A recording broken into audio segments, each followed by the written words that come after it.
Good morning, everyone. Very excited to be part of this conversation. We're calling the session Inside the Beltway, the CARES Act. Many of you as practitioners, and in particular the independent contractors, are looking for an understanding of what the CARES Act is, because it gives benefits to many of us who are small business owners, independent contractors, regarding some tools and benefits that will help us get past a lot of the responses to the coronavirus pandemic. And in particular, with the shelter in place and the physical distancing between other human beings, it has changed the way we function. Many of us, in fact, are unable to work the way we used to. Some of us can't work at all.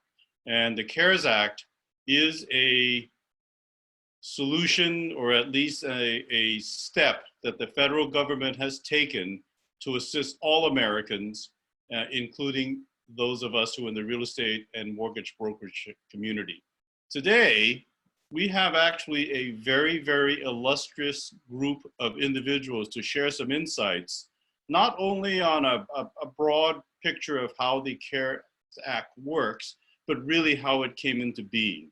And that's part of what AREAA's focus always has been, is to be a voice in the room, providing input into how some of the regulations, rules, legislation is made. So we're gonna have with us former Congressman Sean Duffy. He was a past chairman of the House Financial Services Subcommittee on Housing and Insurance, which is right in the wheelhouse of what AREAA does. He was the representative with Wisconsin. Prior to that, he was on some reality television shows, and currently, as he has retired from the Congress to spend more time with dealing with some family, just to spend time with family, he is also a commentator on CNN. We also have Andy Lewin, who is the former senior Democratic aide to the House Financial Services Committee. He has, prior to that, or actually during that, was the chief legislative aide for some additional congressional representatives. And Joseph Lai is the former special assistant to President Trump for legislative affairs. He was in the room when the strategies were discussed on how to get the tax reform bill passed. And he also happens to be from my alma mater, Yale University. So very excited to have the three of you on. And I think that currently Joseph and Andy are both on. The congressman is in the process of connecting with us, but why don't we begin with some questions? So maybe we'll begin with the CARES Act. Many of us know it as an important item. It's a very large dollar volume item. Andy, would you describe it briefly, what you sense it is and what it's for to our members? Sure. Thank you very much for having us. I appreciate the opportunity to talk to you all. Sure, and I'll obviously let Joe Lai jump in here as well. But for the CARES Act, you know, this was, of course, Congress's $2 trillion plus effort to stabilize the economy in the short term. And I will note that it is in the short term because there's already CARES Act 2.0 being worked on. The general gist of that, and there was a lot to CARES, and we don't have to go into all of it, but know that for the CARES Act, as you all clearly have been following it as well, it includes direct payments to individuals. It includes $500 billion to the Treasury Department, most of which will go to the Fed to stand up their various lending facilities, as well as the airline industry through the Exchange Stabilization Fund at the Treasury Department. There's also a $100 billion fund to healthcare providers, and of course, the Paycheck Protection Act, which you all are familiar with, and the initial funding for that. There will be more funding eventually coming for that. But yes, so funding for individuals directly and for small businesses, and then through mid-sized and even larger businesses through Treasury and some of the Fed facilities. Okay, great. Joseph, your thoughts on what the CARES Act is, if you were at a cocktail party and just describing it to friends, maybe with a focus on how it might impact AREAA members who are, many of whom are independent contractors, small business owners. Yeah, thanks, John, for that. The cocktail party explanation is $2 trillion out from the federal government, as my colleague Andy just highlighted. Let me just talk about some of the Treasury breakdown before we dive into some of the other aspects of the legislation. The Treasury Department is also backstopping beyond small businesses over $154 billion for loans, loan guarantees, and investments in support of Federal Reserve facilities to support eligible businesses. So these are businesses that are of 500 employees. These are businesses that have leases with many of your members throughout. So that's something that's important for us to highlight, is that the CARES Act beyond small business is also focused on shoring up medium-sized enterprises as well as municipalities. There's a municipal relief fund, a MILF fund, that's also out there to stop local governments, since local municipalities in states are facing a shortfall of sales tax revenue. With regard to small business and the AREAA membership, I think something that's very significant in the last several days, as the rules and regulations about the Paycheck Protection Plan have come out, is that 99 contractors qualify for these Paycheck Protection Plan loans. So that's a very positive development for your members that are 1099 contractors.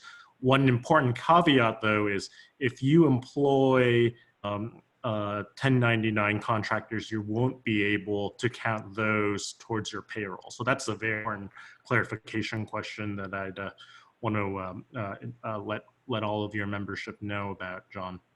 And if I can dive a little bit into that. So the way the real estate industry works in the United States is that you have owners of brokerages. Basically, they call them designated brokers, but they own a company. They really actually have a company.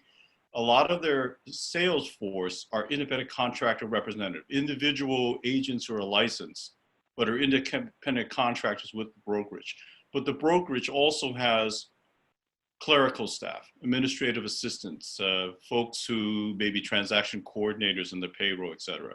So I can understand that if I own a real estate company and I actually have employees that I pay W-2 to, that I would qualify for this PPP. But if I am a independent contractor agent and I were a team leader, that I had other agents that were on my team, a buyer's agent, et cetera, and I had some individuals who I pay salaries to, maybe an administrative assistants, I would also qualify. But what if it were just me, independent contractor with no assistants, no W-2s that I pay out at all? Is there a chance that I would still qualify for the paycheck protection? My understanding is that you would also qualify, John, in that scenario, with the way the rulemaking has come out of SBA.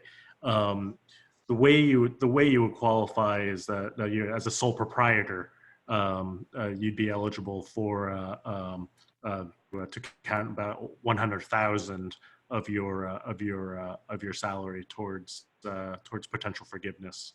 Okay, that's great. And this may be too technical minutia question, because I know that Andy, you and Joseph are more on sort of the broader, broad strokes, big picture legislation side. But let's say that I were independent contractor, and in the real estate industry, we always brag about how much GCI, gross commission income, we make, which is basically the full commission that comes from the real estate client consumer. But if I were an independent contractor with another brokerage, then a part of that will go to the brokerage. The part of the commission dollar actually goes to the company that houses my license. So when it looks at income, do I cover the gross commission income that I bring into the company, or as an independent contractor, would it be likely just the portion that I get myself in my 1099? Well, John, that's a great question, and that's one that I know that the your association, as well as the national are looking into right now, and we'll have some clarity for that in the coming days. I know that's I appreciate that. My understanding also as well, John, is Congressman Duffy's on the line right now. Is that? Hello, Congressman Duffy. Thank you so much for joining us.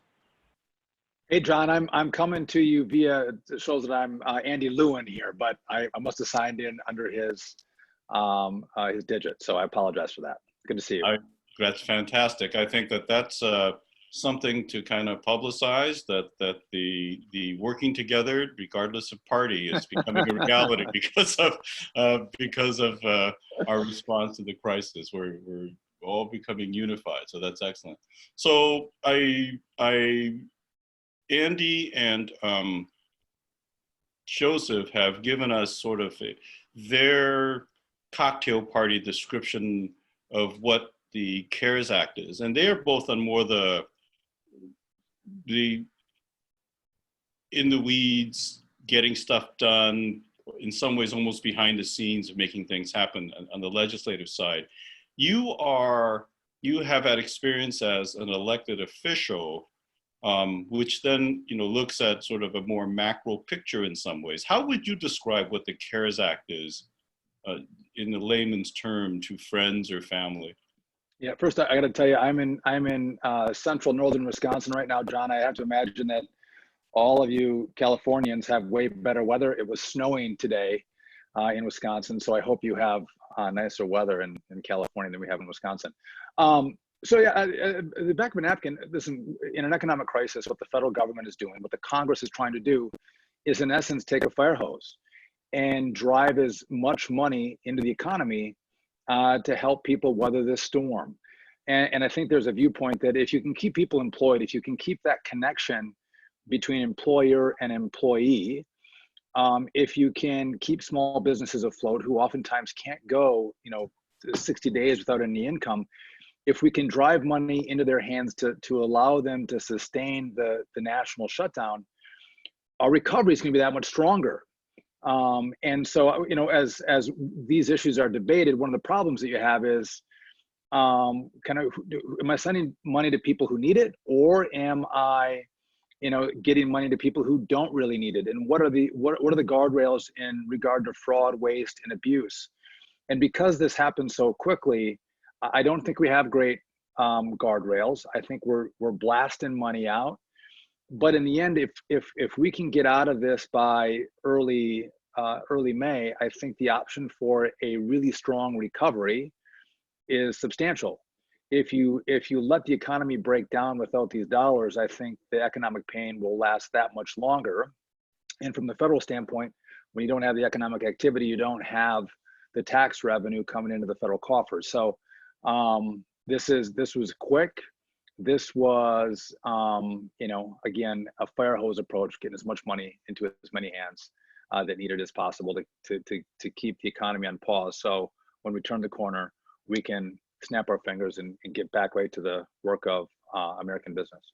Okay, that's fantastic. And I think that that's a very apt and description of really what all of us of Americans have done, because this is, never really experienced something of this magnitude before. And I think that there was a agreement kind of broadly that we've got to do something quick to stop the bleeding. And then once the bleeding is stopped, we begin the process of trying to get the person or the economy and Americans kind of back to health. So we talked about the payment protection program as that applies. There are a couple of, there's something that's very new, I think, for the members of AREAA. And I might add, Congressman Duffy, I am in California, a number of the attendees, but AREAA spans across the country with over 17,000 members. So we have folks from Florida and New York and Boston and Arizona, all over kind of in. So some of us are experiencing weather similar to yours. So, yeah, I don't feel so bad now, John. Thank you for mentioning that. That's right, yeah. And the historically, independent contractors, which most real estate agents and mortgage brokers are, don't really qualify to apply for unemployment insurance. But a proponent of the CARES Act has independent contractors as eligible. And I know AREAA and the National Association of Realtors, whom we are very aligned with, this was a very important piece for us. Can you, Joseph, maybe begin with you, describe how and why this became part of the act, that independent contractors, like real estate agents, are able to apply for unemployment insurance? Thanks for that, John.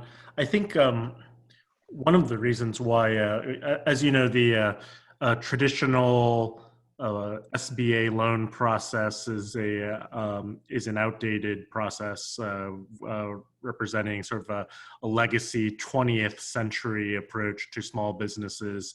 And what Congress and what the Treasury Department and the Small Business Administration quickly discovered in the last several weeks is that the American economy has evolved. It's modernized in a way where number of companies are using, small businesses around the country are using independent contractors as a model, and that's how 1099s broadly were included as being eligible for benefits. I wouldn't say that it was specifically targeted just because of the real estate industry, but that's certainly groups such as AREAA, groups such as the National Realtors have been very forceful advocates in Washington towards getting this done. I'd also add that in Washington there are still a number of regulatory issues that need to be resolved regarding the details of how much funding and what the loan amounts will be for individuals under the Paycheck Protection Plan. Some of these things have yet to be worked out. A lot of companies use outside entities for their payroll and outsourcing of functions. So there's a lot of complex and complicated elements of our 21st century approach for small businesses, where most small businesses don't have a HR department of their own anymore. Everything is outsourced. And how does that work for your payroll? Because so a lot of these concerns have been brought up to members of Congress, Congressman Duffy's former colleagues, as well as industry advocates and especially trade associations such as yours. And these issues are still being worked out as we speak. So a lot of the rules and regulations out there are living and breathing documents right now that are changing every hour as the government works to get things right. I'd also add that right now under the Paycheck Protection Plan, you've had tens of billions of dollars flow out the door to help ensure payroll for small businesses around the country. That said, some of our largest banks are still going through the regulatory and compliance process because the government is basically trying to blast out over $500 billion, potentially $500 billion of stimulus money through a loan program at the SBA that was only built for several $billion. So so there are rules and regulations as you would expect for a small operation that now has to scale up to deal with all the regulatory and risks out there for banks. Banks are concerned right now in terms of pushing out money to deal with new employees. I'm sorry, new lending relationships that didn't have previously. Under current Treasury rules, there's a lot of due diligence that's required to ensure that people aren't money laundering or fraudsters, like so on and so forth. These are things that these are complex and very complicated compliance burdens that the government's going to have to give some clarity to these big banks before they can start rolling out their PPP programs. So I know that Bank of America, other JP Morgan, other large banks, they're accepting applications. There's been but tens of thousands of applications have been received. But the reason why many of these applications haven't been processed in the accounts for lenders funded, the reason for that delay is because there's still some regulatory challenges that are being worked out between lawyers at the Treasury Department and the lawyers for many lending institutions and non-bank lending institutions. Okay, thank you, Joseph, and I appreciate that. And as we have shared in separate conversations and planning for this, I think AREAA as an association and our leadership, and we've been messaging to our members this too, that the actual implementation of some of these programs, which we are very grateful for, is going to be a process where you kind of figure out how it works. And I liken it to my industry where, John Wong is experiencing selling condominiums and townhouses, and all of a sudden I have a 100,000 square foot shopping center listed. So you got to go to scale very quickly. I think there is a process along the way.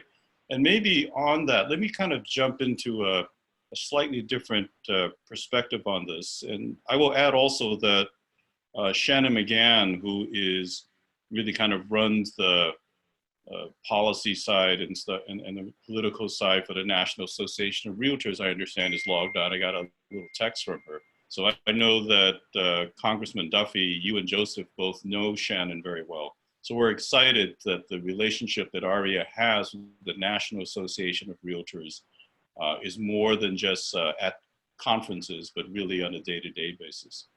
And so the question I have is that from an AREAA standpoint, many of our members are going to actually have the experience of applying for unemployment for the first time, of applying as an agent, independent contractor, applying for an SBA loan, applying for some of the programs like the small business debt relief program. As we kind of curate the responses and comments from our members, how can we get that information into the folks who are creating the regulations and methodology for application? Congressman Duffy, how can we get a message to our elected officials who are actually going through the process of how to figure out how to do this, including moral hazard? So yeah, listen, I think that's a great question, John, and I think what you've done in your leadership in conjunction with Shannon McGann's leadership at NAR, you guys have a great voice. And if you look at the power of realtors, usually when we deal with realtors, it's a pretty positive experience in our lives. You make people's lives better. And so the Congress, the administration, they have an affinity for you all. And it's making sure that your voice is heard. And that's advocating the positions that you guys have. And it's through your organization, it's through NAR, and it's making sure that the Congress and the administration understand what unique concerns realtors have. And if you look at independent contractors, it wasn't just realtors that have a large number that are independent contractors. There's other industries as well, but you were a powerful voice with the Congress and the administration in that realtors were going to need relief. And it was that voice that was heard. And so I think it's always important to be in touch with your government.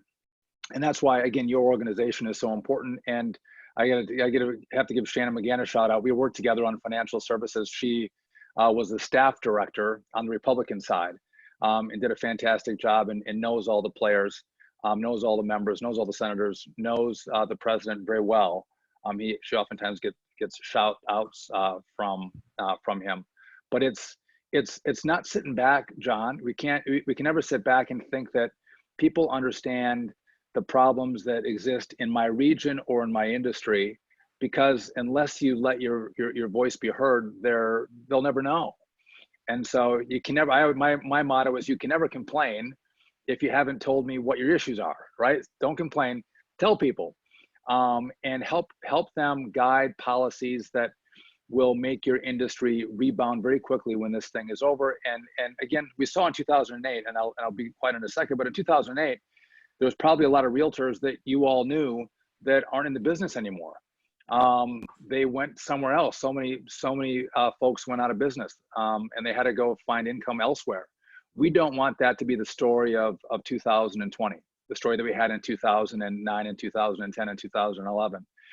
And so, again, I'll just tell you that NAR and your organization are important in advocating for good policy and trying to stop bad policy and the moral hazard that you just referenced.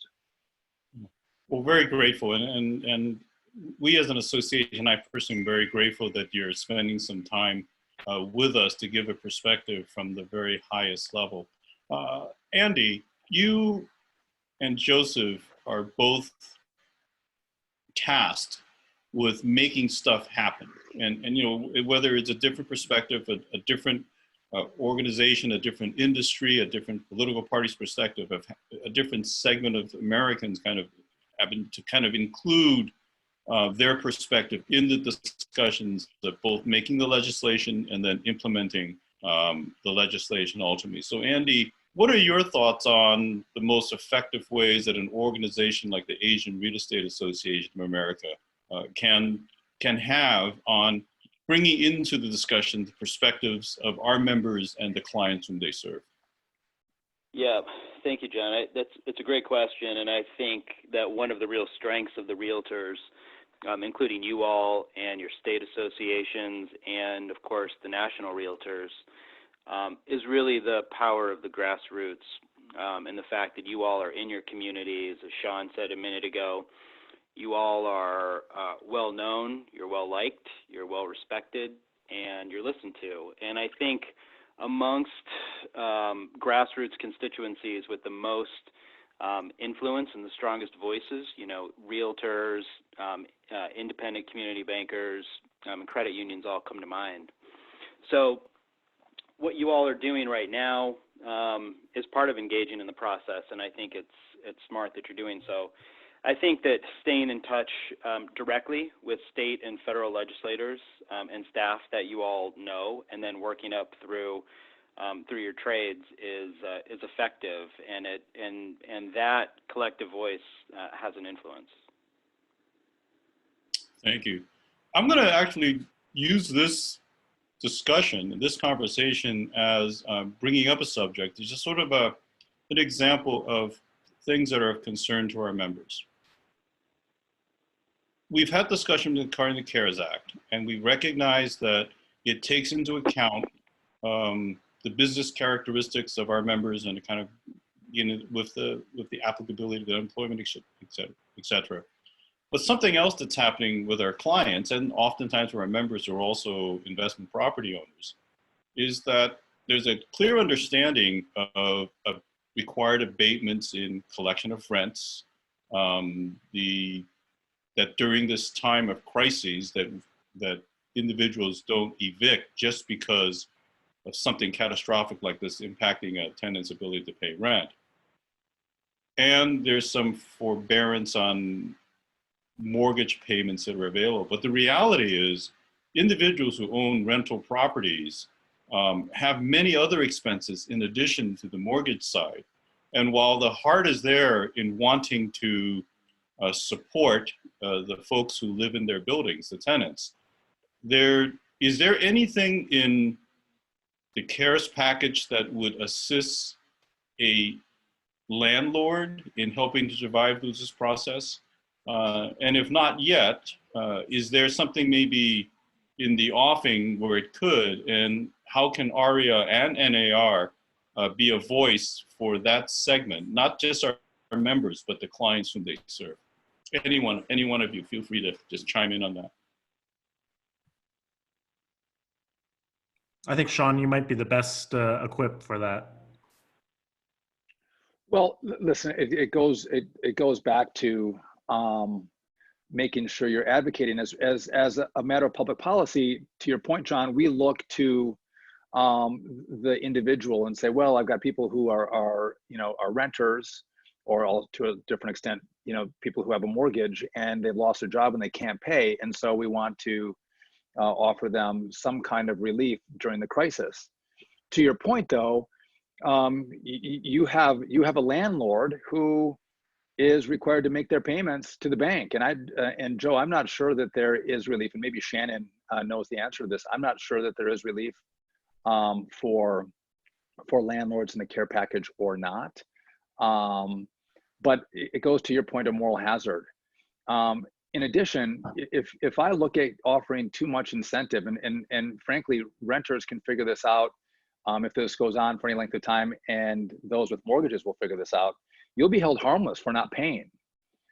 So even though you might be able to pay, you can stretch your budget and make your rent payment. You can stretch your budget and make your mortgage payment. You'll, for the most part, be held harmless for several months if you don't pay. That's not the right incentive that we want coming out of this package. This is for people in the most need.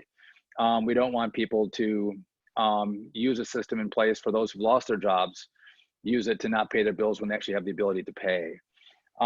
Maybe to another point as well, John, when we look at advocacy, and this is going off the topic of your question, I think you have to look at some of the issues that are coming up. I don't know if those on the call are having issues with appraisals.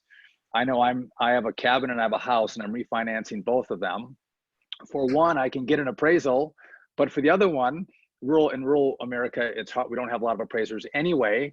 And some of the appraisers are like, I don't want to go into your house. And how we navigate appraisals, I don't want to go see a notary. How do we do, mobile or remote notaries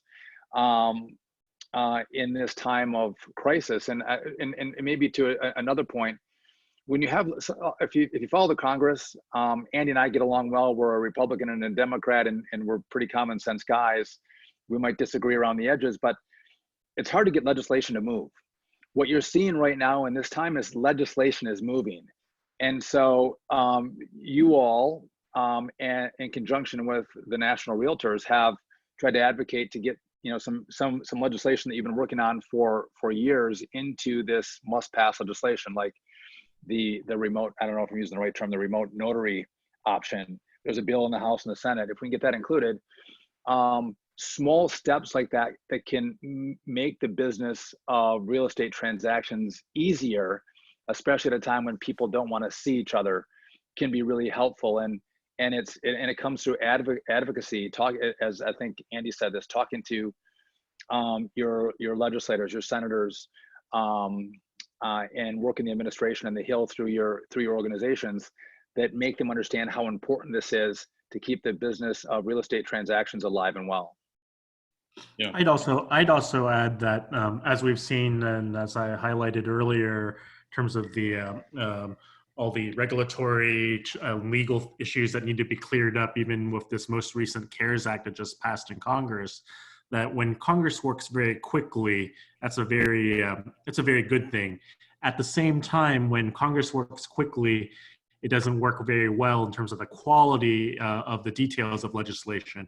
So that's when we need feedback in Washington so that we can pass on concerns from a rank and file members such as yours through the trades, through AREAA and through NAR to really get to the government officials on the things that they need to clean up. Yeah, and actually this is a perfect segue, because I think that as we have discussed, part of our conversation today is regarding the CARES Act itself and some of the nuts and bolts, some of the programs available. AREAA is going to follow up, and thank you for your offer, Joseph, of introducing us to somebody very senior in the SBA to do a subsequent webinar on the actual more nuts and bolts implementation. But I wanted part of our conversation today, and we're into that now, is how can AREAA as a voice impact us in some of the things that are important. You mentioned, Congressman Duffy, the remote online notary concept. It's a very, very important component of what the National Association of Realtors is driving. And I know that the Asian Real Estate Association, many of our members who are on the real estate side are members of NAR, and we also see the need for something like that happening. So that it's the fact that it's on your radar screen, and then your former, your colleagues who are still in Congress, I'm sure that you're having conversations with them still, is a very positive thing. I think that one change that has happened with our response to the pandemic to try to stem its the acceleration, to stem that curve, is that all of us have gotten more comfortable because we were forced into it. But now, as a few weeks have passed, I'm very comfortable in having conversations like this without necessarily being face-to-face. And so I'm going to get to a question later on regarding other legislation, whether privacy or the stuff like that that's happening in Congress kind of may be impacted. But a very specific question, at this time where there are issues where AREAA, the realtors are gathering feedback from their members and their members' clients, what is the best way to get info to you guys right now? Like Joseph, you and Andy are now sort of in the private sector with a pretty powerful company, BGR Group, sort of kind of supporting, and AREAA's looking at leveraging more of the relationship to get the information to the folks on the Hill and to the aides as well as the elected officials. How do we do that right now? Well, John, thanks for those kind words about BGR. To your question about advocacy, there are two silos that we follow in terms of getting messages to Capitol Hill. One is the grassroots level. That's about the membership in once we get back to normal.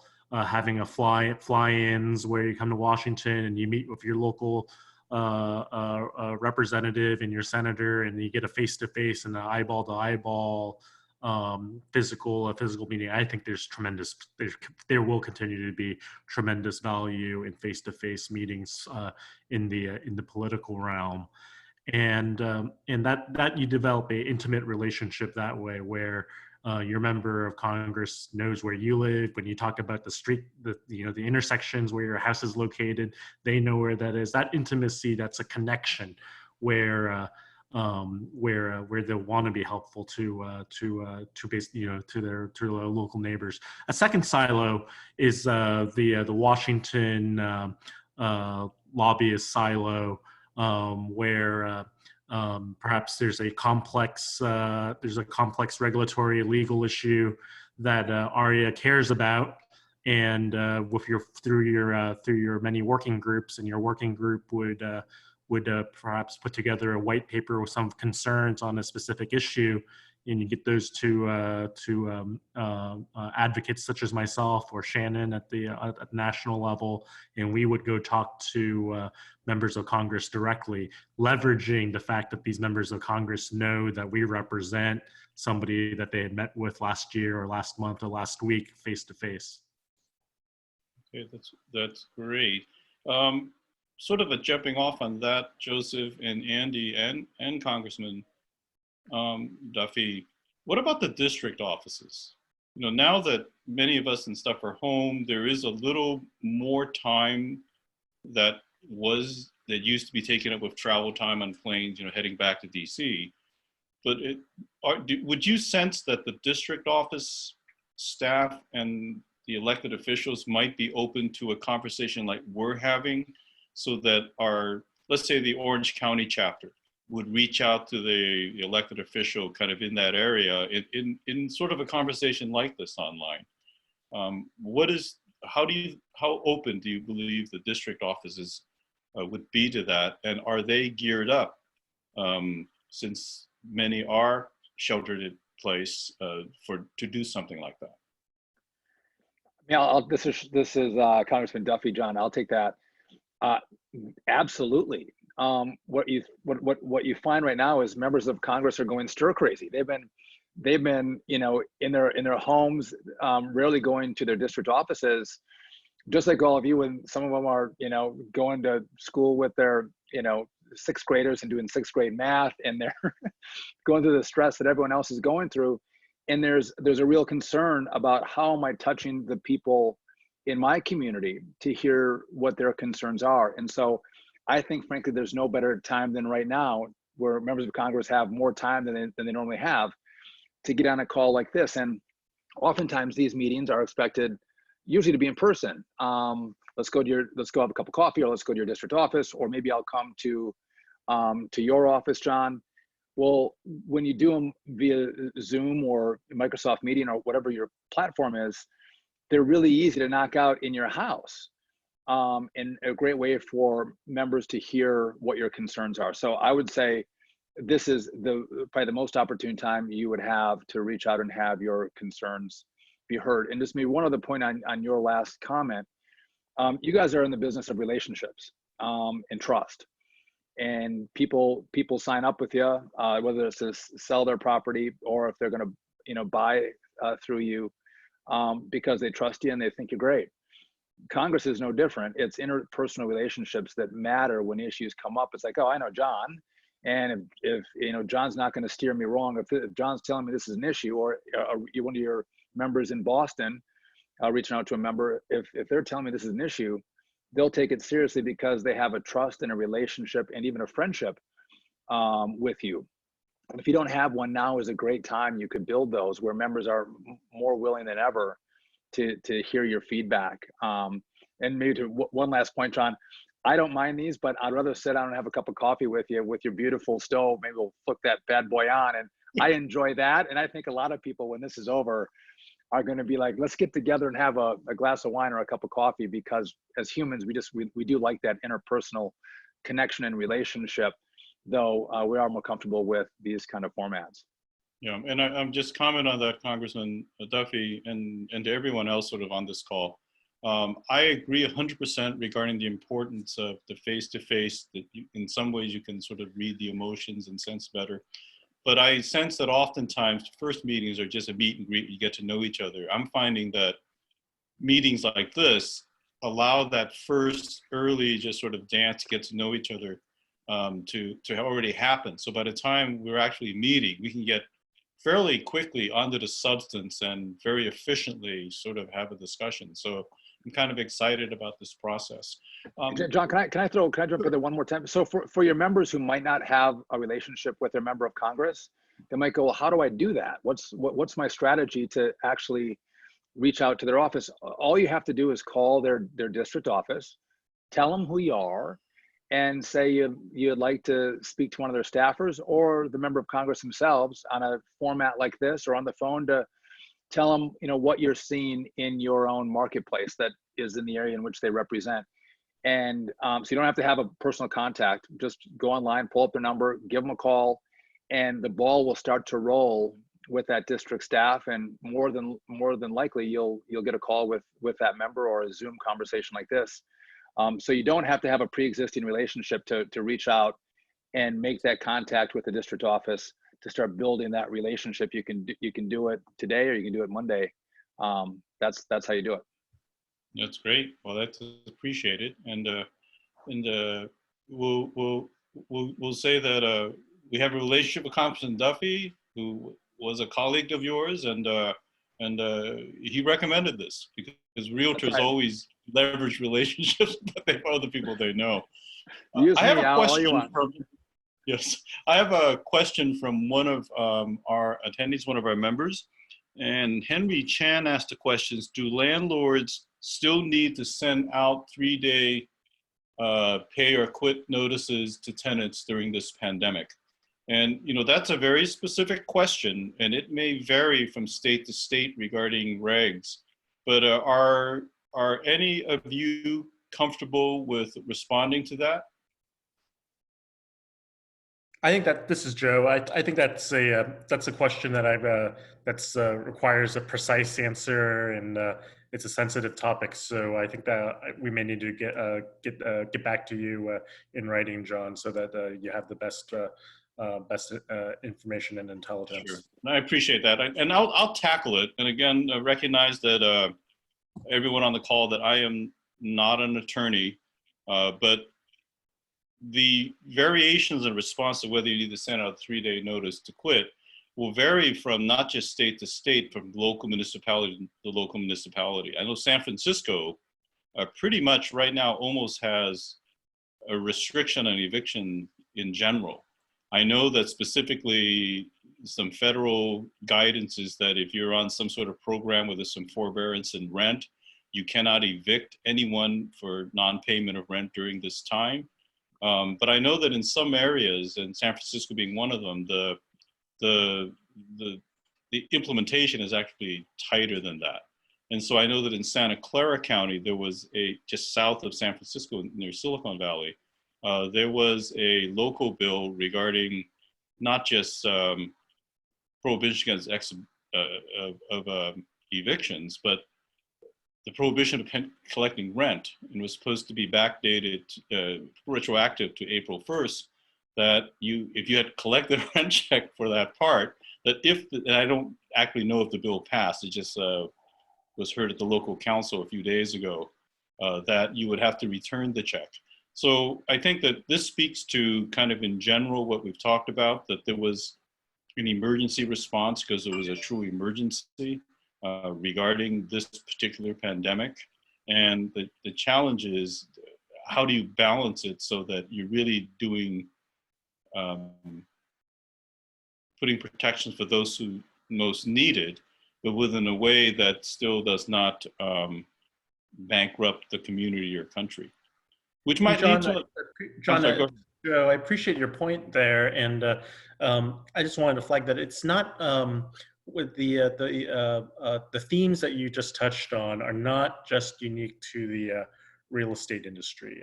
In fact, Andy and I have been working with a client that a private equity vehicle that owns hundreds of airplanes that are leased to airlines, and airlines are a stressed industry right now. But the leasing companies themselves are dealing with the ramification of they don't have access to treasury funds, and they got to deal with their own debt and service that debt. So the themes that you just raised are being raised across the full waterfront of industries out there. So you're not alone in terms of the themes you just raised and the moral hazard associated with it. Yeah, thank you for that augmentation of my comments. And I'll share, and again, this is from an AREAA perspective, at least John Wong's perspective within AREAA, is that as an association, we're very cognizant of that when we're discussing regulations, whether on a local, state, or federal level, that stuff has to make sense. And we are very strong advocates for an underserved community, the Asian segment, and in particular those that are not seen. And sometimes the success of some of the Asian segment masks those who are in great need. And so as a voice, we're a voice for all segments of the community, including those who are not yet able to buy, in hopes that we can support them in someday being owners. But I think that we also are we understand that there are balances that have to kind of be in place. I understand that the CARES Act is generally phase 3 of the kind of the response from Congress to this. So there was a phase 1 and phase 2. We don't need to get into details of where those. It seems that phase 3, the CARES Act, is really the part that really impacts the real estate industry and its practitioners most. But I sense that, and we're seeing this, on all media and the discussion, that this is probably still not sufficient to kind of get us past this, and that I understand, Joseph, that the phase 4 is coming, and in fact that the Senate has passed a sort of an interim bill to allow a more rational discussion on phase 4. Could you, Andy, could you or Joseph elaborate on that? What is phase 4? Is it going to involve real estate? How can we have our voice in there to include some of the stuff like the support for landlord, property owners, etc.? Yeah, this is Joe. I'll kick it off first in terms of what happened earlier today in the action in the Senate as in the next steps. With the deployment of the Paycheck Protection Plan in the CARES Act provided about $350 billion for that, and as we mentioned earlier, the funds are slowly trickling out. There's a recognition that most likely because of oversubscription and tremendous interest from distressed small business owners around the country, that we're going to tap out that 350. So where we are is today is activity to plus up and provide perhaps at least $250 billion of additional funding for the Paycheck Protection Plan. And with the once we get that done, that alleviates some of the short-term pressure to rush a phase 4 bill and get it done.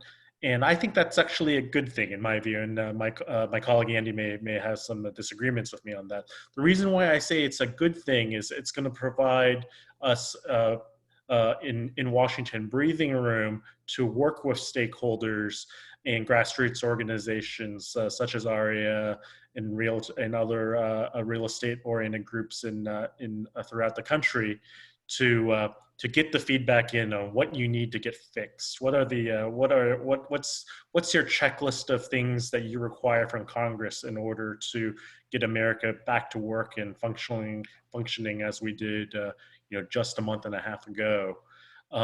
So that's where I see sort of the roadmap headed.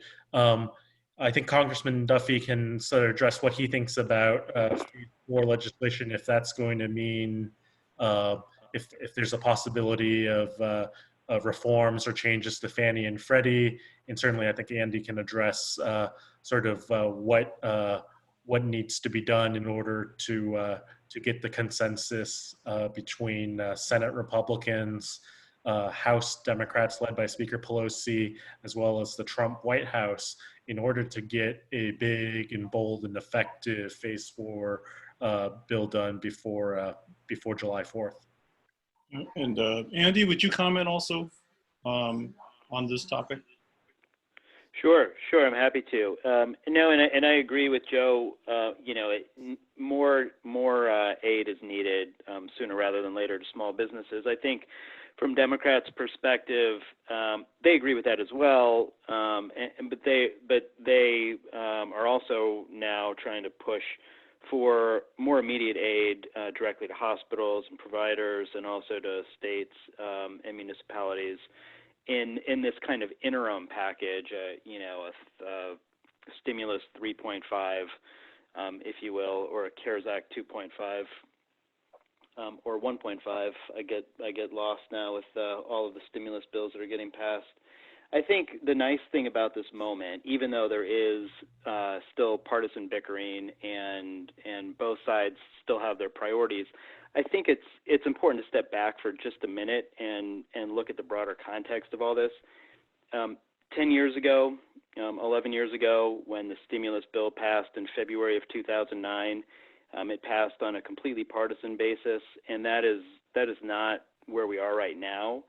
The CARES Act passed 96-0 in the Senate, and passed eventually by unanimous consent in the House.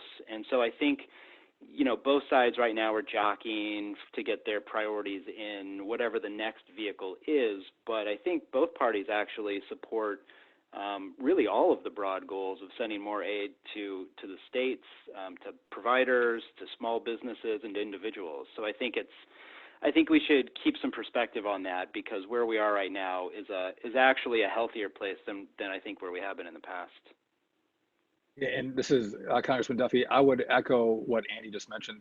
Though, if you watch cable news networks, you might not come away with this perspective, but both Republicans and Democrats work far better together than that which might meet the eye and what you might see on Fox or MSNBC or CNN. And so, I mean, right now, what's unique, if you do turn on C-SPAN and you're watching the Senate, they're trying to pass this by unanimous consent, this additional $250 billion to the SBA. They're doing that with no real senators there. You got a couple senators, but the body is not, back in the chamber. And they'll try to do the same thing out of the House, which is this concept of unanimous consent, that you can pass it without all the members there and no one objects. And so to get those done on unanimous consent, you oftentimes need to have a streamlined, skinny bill, very targeted, like the $250 billion that's been proposed by the administration and Mitch McConnell. On the flip side of that, Democrats say, well, there's other places of need that we should all agree to. Let's fatten this up a little bit and put some more money in the bill. And that's the debate that's happening right now. I would tell you, for stimulus 4, though, John, the way it looks is, I think Democrats, and it maybe goes to the point that I made earlier in our conversation, that you should try to get your bill on the notary issue in one of these must-pass bills. What happens is you have a bill that's going to go, and everyone wants to throw everything out of their file cabinet in the bill, and they become a lot bigger, a lot more complex. And so what you see now is Republicans are, for the most part, saying, hey, let's wait and see how this $2 trillion is going to do. And how is Treasury going to leverage that $2 trillion and make it $4 trillion or $5 trillion? And Democrats are saying, no, we also have some immediate issues. Let's move forward right now with, stimulus 4. That's a standoff right now. I can tell you guys that ranking members and chairmen are sitting down and talking and working together about what points they agree on stimulus 4. So I'm hopeful we get a package out. But I would also say that it depends on how quickly we come out of the crisis. When does the economy start to roll again? If we're out by the 1st of May, you might see a pretty slimmed down stimulus 4. If this stretches on into the 1st of June, I think you're going to see a great deal of bipartisan support, throwing a whole lot more money at the American economy. Well, that's appreciated. And we have come now to the 59th minute of our 60-minute time allocated to this. I'm very grateful for all of your participation, and I think the relationship will continue, and that as time and opportunity comes up with subject that where your expertise are very helpful for our members, I hope that you would consider perhaps joining us again at a subsequent meeting, webinar now and in the future, especially when the office AREAA office in Washington, D.C. formally opens. It was scheduled for April. It's delayed now, but when we have our office there, then we'll have more face-to-face meetings as well.